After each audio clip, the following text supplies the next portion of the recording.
sawa tu vile mlivyo hivyo. Simama. Wewe kijana. Unajua ni mwanafunzi na unajua sasa hii December ndio imeisha, January inaelekea kufika, inafaa kuwa narudi kwa shule. Mnaitana aje ama mnafanya nini kwa hii barabara? Mimi ni dada yangu mzee. Dada yako? Ndio mzee. Dada yako aje na unadhani msichana kama huyu sijoiona huko nini? Sura kama hii yako sijoiona kwa kina huyu. Unajua mimi ni anko yake. Na hii sura yako hata kama unasema ni dada yako sijoiona kwa hiyo boma kabisa. Unoni brother huo? Huyu ni brother yako? Ya kureba angariso wale wa mkanda. Kandu ya manganya. Ni dada yako? Wewe umgane mbolanga na huyu ndugu yako. Huyu sijoiona kwa hiyo boma mwenye unaanza kusema ndugu yako. Nipigie mama yako nihakikishe kama huyu ndugu yako. Si umesema ndugu yako? Nataka nipigie mama yako ni confirm kama ni yeye.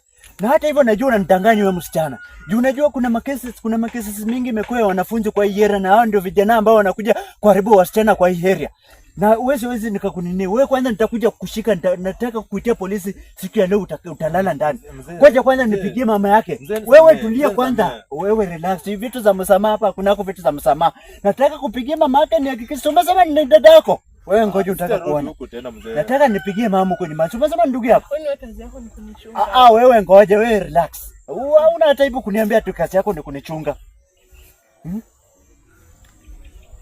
Hello sister. Ule napatana hapa na msichana wako, akona kijana ananiambia ati ni ndugu yake. Na mimi hata hii ndugu huyu mwenye anasema ndugu yake sijawahi muona kwa hiyo boma. Sijawahi muona kabisa, lakini amekazana kusema tu ndugu yake. Si umesema Johnny yako hapo, na huyu ndo najua ndio ndugu ya huyu msichana. Sawa, acha mimi nijue kitu nitafanya. Unajua wewe kijana, unajua wewe